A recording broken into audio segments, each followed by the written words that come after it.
Assalamualaikum Nah, warahmatullahi wabarakatuh. Hai teman-teman semuanya, di sini kita dari kelompok 4 dengan saya Dewi Kartika Sari, biasa dipanggil Tika, dan rekan-rekan saya. saya Muhammad Zainul Rezekin, biasa dipanggil Kiki. Saya Rizky Eka Febrian, bisa dipanggil Febri. Baik, di sini kita Oke, akan mempresentasikan laporan praktikum 7, teman-teman. Dimulai dari teman saya, yaitu Kiki. Bisa dimulai, Kiki. oke, langsung saja. Yang lain di mute ya. Ya, Oke, langsung saja ke laporan praktikum 7, yaitu tentang Unix System Call dan Manajemen Memori. Tugas pendahuluan seperti ini ya. Langsung saja ke percobaan satu. Percobaan satu yaitu melihat proses parent dan proses child. Bentar. Yang pertama, dengan menggunakan editor V, buatlah file frog1.cpp dan ketikkan program berikut. Langsung saja di frog1.cpp.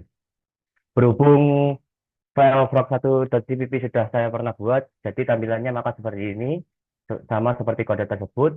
Ini ada tambahan dari saya, yaitu kode ini bertujuan untuk menunjukkan cara mendapat dan mencetak ID proses serta UID pemiliknya dalam sistem operasi. Ini berguna untuk memahami manajemen proses di lingkungan pemrograman C++. Kemudian kita simpan, kita keluar. Untuk menjalan untuk menjalankannya gunakan program G++ compiler. Langsung saja ke perintahnya G++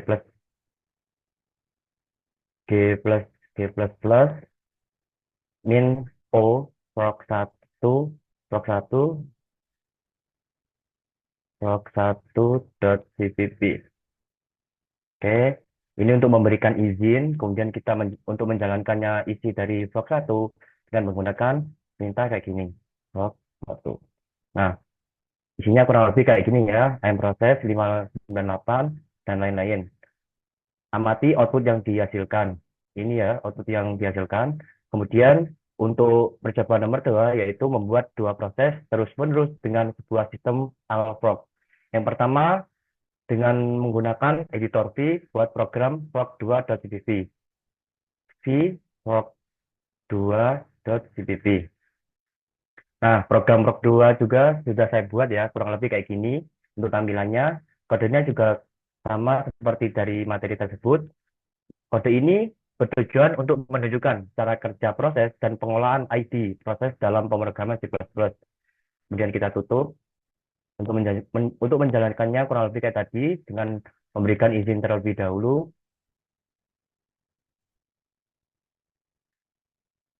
untuk menjalankannya file prog2 dengan kayak gini. Nah, kurang lebih kayak gini ya untuk tampilannya. Output yang dihasilkan seperti gambar tersebut dan harus terus berjalan. Kemudian untuk menghentikannya ketik Ctrl C. Nah, berhentikan. Amati output yang dihasilkan. Kemudian percobaan 3 membuat dua proses banyak 5 kali.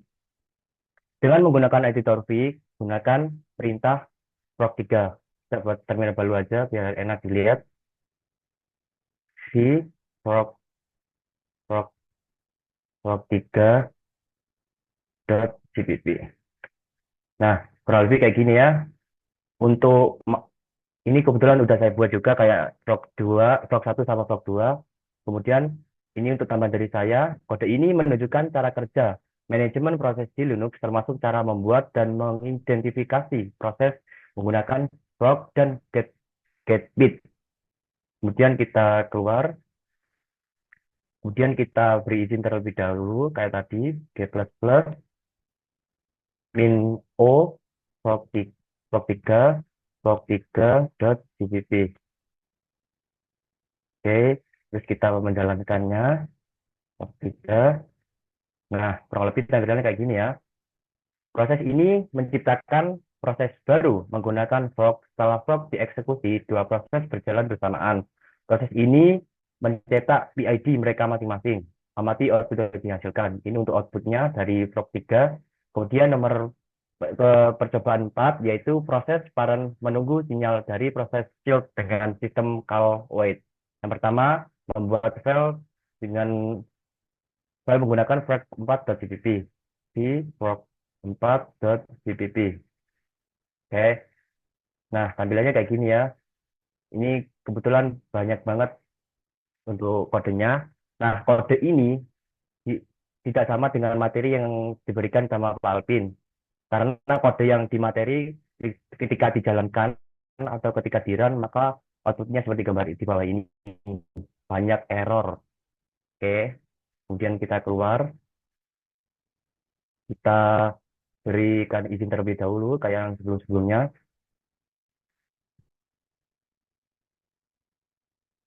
Oke, terus kita menjalankannya. Nah, kayak gini ya untuk outputnya, Ancil dan sebagainya ini. Terus nomor 5, percobaan sistem, sistem call for exec dan wait mengeksekusi program bernama ls menggunakan file executable bin ls dengan satu parameter min l yang di equivalent dengan ls min l. Kemudian kita untuk pertama membuat file log5 di log5.cpp. Oke, kurang lebih kayak tadi, punya sangat banyak. Nah, kode ini juga tidak sama dengan yang di materi, karena sama halnya kode yang di materi tidak dapat dieksekusi jika dijalankan, maka hasilnya error seperti dengan percobaan 4. Kayak gini ya, jika dijalankan yang sama dengan materinya Pak Alvin. Oke, yang kita keluar saja langsung, kita berikan izin terlebih dahulu. Oke, terus kita jalankan. Oke, untuk tampilnya kayak gini ya. Terus kemudian kita ke percobaan 6. Percobaan 6. Dengan menggunakan editor buatlah file frog6. Kayak tadi, vfrog6.cpp. Frog6.cpp. Oke. Nah, tampilannya kayak gini ya, sama seperti kayak tadi. Untuk kodenya juga di atas beda dengan yang materi, sama halnya yang ada di materi tidak dapat dieksekusi jika dijalankan. Maka hasilnya error, seperti dengan percobaan 4 dan 5. Kita langsung keluar, gunakan kode gunakan G++ untuk memberikan izin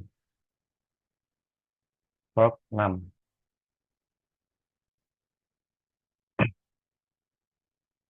Oke, kita udah menjalankan file fork 6. Hasilnya maka kayak gini, kurang lebih sama ya kayak tadi. Perhatikan yang percobaan 7 melihat manajemen memori. Nomor 1, perhatikan dengan perintah dmesg jumlah memori tersedia dan proses swapping. Ya, untuk tambahannya kayak gini, tambahan dari saya, perintah DMSG more ketika dijalankan terjadi error karena akses ke buffer karena dibatasi untuk alasan keamanan. Jadi untuk solusinya kita menjalankannya sebagai root dengan perintah sudo dmsg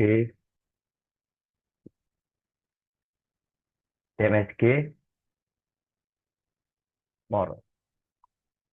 Oke, kita berikan password. Nah, tampilannya kayak gini. Kemudian kita nomor 2, perhatikan perintah free. Perhatikan jumlah memori free, use, use, share, dan buffer. Untuk perintahnya cukup ketikkan free.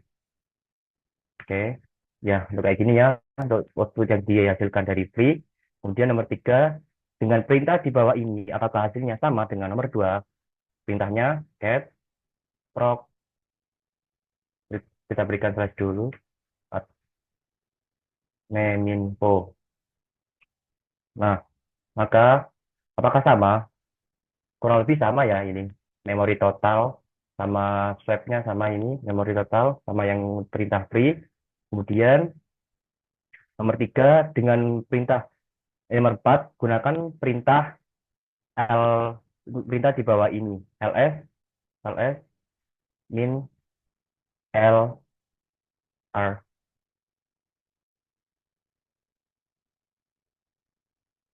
Oke. Nah, kurang lebih kayak gini ya. Kita jalankan, maka kita untuk membandingkannya dengan menggunakan Ctrl C. Nah, ini sudah berhenti. Kita hapus terlebih dahulu, kita buat terminal baru, Control Kemudian perhatikan perubahan manajemen memori. Untuk untuk menggunakannya ketikan perintah free. Kurang lebih kayak gini ya. Jelas. Yang nomor 6, jalankan sebuah program, misalnya Open Office, perhatikan perubahannya. Kalau kita jalankan program yang lain, misal kita buat jalankan, misal ini ada WhatsApp, file, dan beberapa file, kita langsung saja, kita ketikkan, kita tambahkan lagi. Misal saya buka file lagi, nah, kita buka yang ini, kita langsung saja ke yang tadi, nah kita ketikkan free lagi. Nah, terlihat perubahan di kolom free ya. Ini ada beberapa perubahan. Silakan dilihat sendiri. Dengan kemudian nomor 7, dengan perintah PS, bagaimana penggunaan memori untuk setiap proses di atas dengan menggunakan perintah PS min u wax ini. Nah, saya selanjutnya ya kayak gini kurang lebih untuk tampilannya. Ini untuk latihannya. Oke, ini untuk laporan resmi. Etik, Baik, izin jelaskan melanjutkan jelaskan. dari rekan saya tadi. Nah, laporan resmi di sini ada analisa hasil percobaan, yaitu yang pertama percobaan satu untuk melihat proses parent dan proses child. Nah, di percobaan ini bertujuan untuk memahami bagaimana proses parent dan child berinteraksi dengan menggunakan fork. Kita dapat melihat bahwa proses child memiliki ID proses PID yang berbeda dari proses parent. Meskipun mereka berbagi ruang memori yang sama pada saat pembuatan, ini menunjukkan bagaimana sistem operasi mengelola proses dan memori. Yang kedua yaitu percobaan dua, membuat dua proses terus-menerus dengan fork. Nah, dalam percobaan ini kita menciptakan proses yang terus-menerus dengan fork. Hal ini menunjukkan bagaimana proses dapat dibuat secara berulang dan bagaimana sistem operasi menangani banyak proses. Nah, proses yang tidak pernah berhenti ini juga memberikan gambaran tentang penggunaan CPU dan manajemen sumber daya oleh sistem operasi. Selanjutnya yaitu yang ketiga, percobaan tiga, membuat dua proses sebanyak 5 kali. Pada percobaan ini menunjukkan bagaimana fork dapat digunakan untuk membuat beberapa proses. Dengan mencetak PID, kita dapat melihat bahwa setiap kali fork dipanggil, dua proses baru diciptakan, yang menunjukkan pertumbuhan eksponensial dalam jumlah proses. Ini penting untuk memahami bagaimana sistem operasi mengelola banyak proses secara bersamaan. Selanjutnya yaitu yang keempat, percobaan 4. Proses parent menunggu sinyal dari proses child dengan wait. Nah, dengan menggunakan wait, proses parent dapat menunggu hingga proses child selesai. Ini penting dalam manajemen proses untuk memastikan bahwa proses parent tidak melanjutkan eksekusi sampai proses child selesai, yang membantu dalam sinkronisasi dan pengelolaan sumber daya. Selanjutnya yaitu percobaan 5. Oke, sip, sip. Baik, selanjutnya yaitu percobaan 5 yaitu menggunakan fork, access, dan wait untuk menjalankan program LS.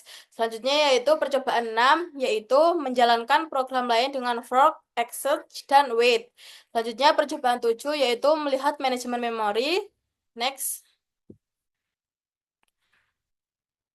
Selanjutnya yaitu analisa pada hasil latihan, yaitu yang pertama mengubah program fork5.cpp untuk mengeksekusi perintah lain. Yang kedua yaitu informasi dari perintah DMESG. Yang ketiga yaitu informasi dari perintah free. Yang keempat yaitu isi file atau proc atau meminfo. Yang kelima yaitu penggunaan memori setelah percobaan 7 dengan PSUX. Yang keenam yaitu melihat perubahan memori setelah beberapa proses. Nah, jadi teman-teman Selanjutnya yaitu kesimpulan. Nah, pada praktikum ini memberikan pemahaman tentang manajemen proses dan memori dalam sistem operasi, yaitu yang pertama, pemahaman proses. Di sini kita dapat memahami interaksi antara proses parent dan child melalui sistem call, fork, access, dan wait. Yang kedua yaitu manajemen memori, yaitu di sini kita belajar menggunakan perintah free dan get atau proc atau meminfo untuk memantau penggunaan memori dan konsep virtual memori. Yang ketiga yaitu interaksi proses. Di sini kita menunjukkan bagaimana satu proses dapat menggantikan proses lain dengan access. Yang keempat yaitu pengelolaan sumber daya, di mana kita memantau penggunaan memori dengan perintah PS. Yang kelima yaitu keamanan, yaitu menekankan pentingnya izin dalam mengakses informasi sistem. Yang keenam yaitu praktik pemrograman, yaitu memberikan pengalaman langsung dalam pemrograman sistem. Nah, secara keseluruhan, praktikum ini memperkuat pemahaman tentang fungsi dan efisiensi sistem operasi. Baik, jadi seperti itu yang dapat kita sampaikan dari praktikum 7, teman-teman. Baik, selanjutnya kita akan menjelaskan praktikum 8, yaitu dimulai dari tugas pendahuluan. Nah, di sini yang pertama yaitu apa saja atribut file dan berikan contoh filenya. Nah, yang pertama atribut file itu terdiri dari tipe file, izin akses, pemilik atau owner, grup, jumlah karakter, waktu pembuatan, dan nama file. Sedangkan contoh filenya itu ada file teks yaitu dokumen.txt, file gambar yaitu foto.jpg, file video yaitu video.mp4, file audio, dan file spreadsheet. Nah, selanjutnya yaitu yang kedua. Riz minta tolong scroll, Riz. Yang kedua yaitu izin akses adalah pengaturan yang menentukan siapa yang dapat membaca, menulis, atau mengeksekusi suatu file atau direktori. Nah, contoh penggunaan perintah chmod itu seperti chmod 744, nama underscore file yaitu terus chmod 664 nama underscore file. Setelah itu chmod AX nama underscore file, chmod U plus X nama underscore file. Nah, yang ketiga yaitu contoh penggunaan perintah unmax, yaitu menambahkan izin eksekusi untuk pemilik. Yang kedua mengubah Umax menjadi 022. Nah, ini akan menghapus izin tulis untuk grup dan lainnya, sehingga file baru akan memiliki izin akses 644. Yang ketiga yaitu mengubah Umax menjadi 007. Nah, ini akan menghapus izin baca dan tulis untuk lainnya, sehingga direktori baru akan memiliki izin akses. Nah, penjelasan angka dalam Umax itu terdiri dari nilai Umax yang ditentukan dalam format oktal. Nah, angka pertama itu untuk pemilik, angka kedua untuk grup, angka yang ketiga yaitu untuk lainnya yang mewakili izin yang akan dihapus. Baik, untuk percobaan selanjutnya akan dijelaskan oleh rekan saya yaitu Rizky. Bisa dijelaskan, Riz? Daripada percobaan satu yaitu izin akses. Perintah pertama, melihat identitas diri melalui etc, passwd atau etc group. Informasi apa yang ditampilkan, kita gunakan perintah ID di sini, enter. Lalu grab Rizky BK. Ini user kita. Lalu etc password. Enter. Nah, hasilnya akan sama sama di sini. Lalu grab nomor grup ID. Grab grab 1000 etc password. Ini etc group. Maaf, etc group. Enter. Nah, hasilnya akan keluar.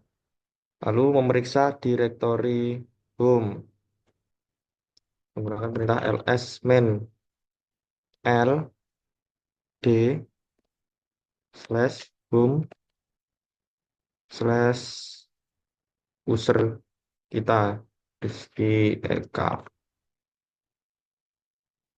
Langsung kita enter. Nah, hasilnya akan keluar lagi.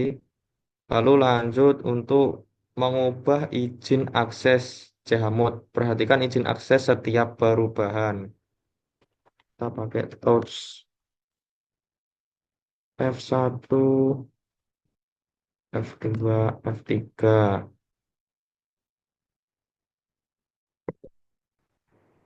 Untuk touch F1, F2, F3, maka nanti tampilannya akan seperti ini. Jika ditampilkan menggunakan perintah ls-l, nanti akan keluar seperti ini ya. Di direktorinya akan keluar di sini F1, F2, dan F3.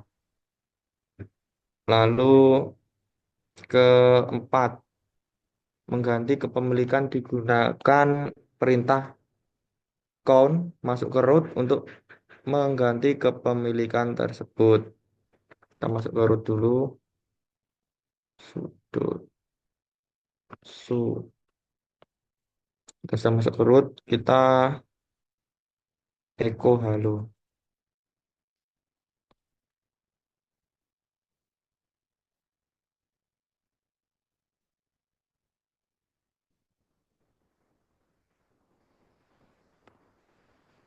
Oke, lalu ls main l F1. Nah, ini sudah keluar. Lalu kita langsung ke nomor 5 aja. Ubahlah izin akses home directory user student pada root sehingga user baru student satu pada satu grup dapat mengakses home directory. Hal ini dimaksudkan agar file F1 yang sudah diubah kepemilikannya dapat diakses. Perubahan izin akses home directory user hanya dapat dilakukan pada root. Oke, di sini kita kayak chmod dulu. Chmod, chmod g plus rwx slash home slash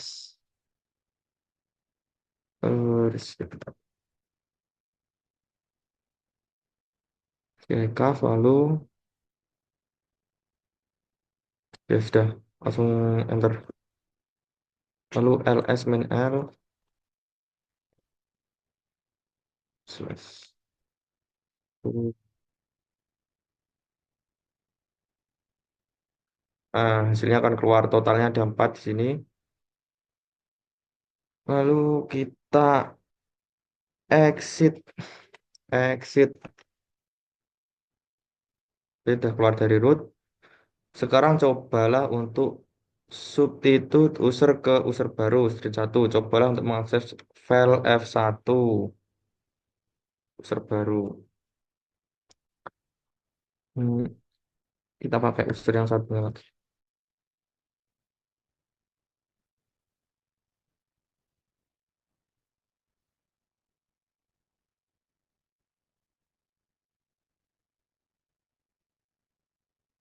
Hmm, bentar.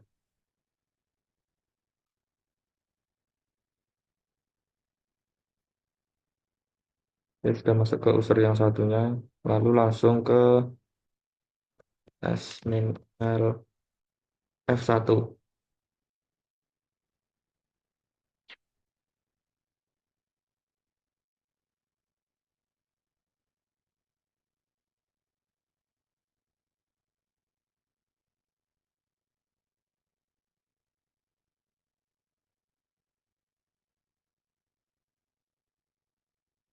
Tuh,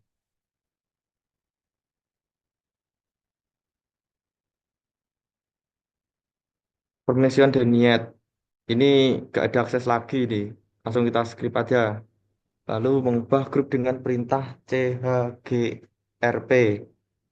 Kita pakai ini keluar dulu dari root exit.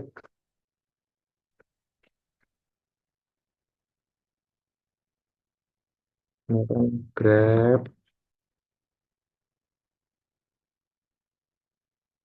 root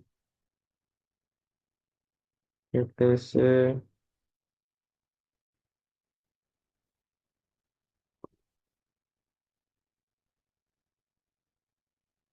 Enter. Lalu grab order etc group. Salin aja biar nggak lama.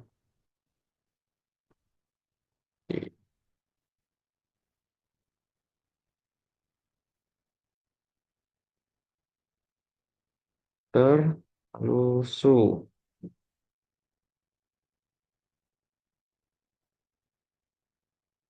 Su.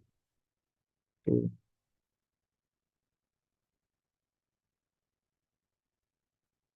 CH GRP root F1.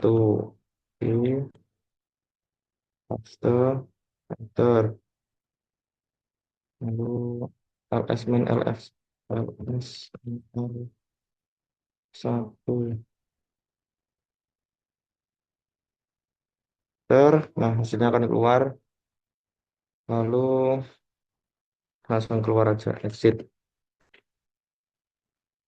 Cobaan 2, user max menentukan izin akses awal pada saat file atau directory dibuat. Misalkan touch my file.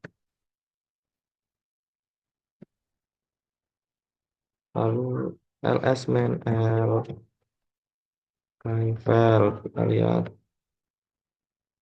Oke, sudah keluar. Melihat nilai umax. Kita cek umax 0002 di sini. Lalu modifikasi nilai umax. Kita modifikasi umax 027 umax.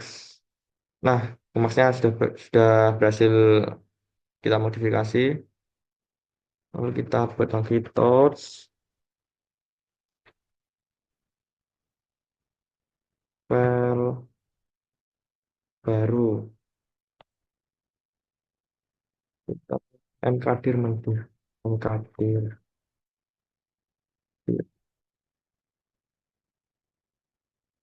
Lalu ls min l kita coba lihat tampilan. Apakah sudah ada? Tuh, banyak banget. Cuy. Oh, ini sudah ada ya, file baru. Lalu ke top umax 077. Kita ganti umax lagi 077.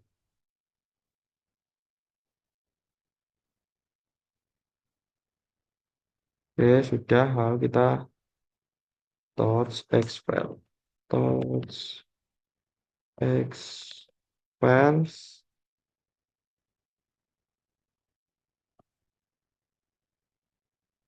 Here.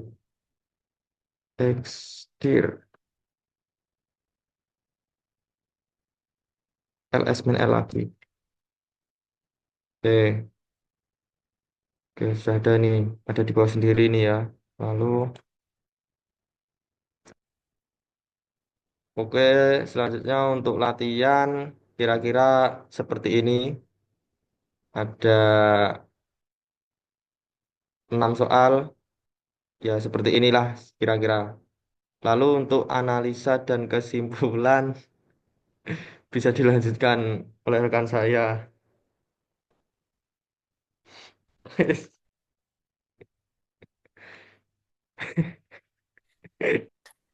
Baik, selanjutnya yaitu analisa. Pada praktikum kali ini dibagi menjadi dua percobaan, yaitu yang pertama, percobaan pertama yaitu menguji perintah dasar untuk melihat dan mengubah izin akses, memeriksa kepemilikan file, dan mengelola grup. Untuk percobaan yang kedua yaitu menentukan dan memodifikasi nilai Umax yang mengatur izin akses default untuk file directory baru. Nah, setiap percobaan itu menunjukkan hasil yang sesuai dengan harapan. Percobaan ini juga menunjukkan bagaimana mengelola akses, pengguna, dan grup yang penting dalam konteks kolaborasi pada sebuah sistem. Izin akses yang tepat sangat penting untuk mencegah akses tidak sah dan menjaga integritas data. Baik, Bapak dan teman-teman semuanya, untuk kesimpulan pada praktikum ini memberikan pemahaman tentang manajemen akses dalam sistem operasi. Nah, mahasiswa belajar tentang pentingnya izin akses dan dampaknya terhadap keamanan data file. Keterampilan yang diperoleh dari praktik ini sangat berguna nantinya pada dunia kerja ataupun kebutuhan lainnya. Mengelola izin akses file dan direktori adalah tanggung jawab penting bagi pemilik file tersebut. Baik, Bapak dan teman-teman semuanya, mungkin cukup itu yang dapat kita sampaikan. Kurang lebihnya mohon maaf dan terima kasih. Wassalamualaikum warahmatullahi wabarakatuh.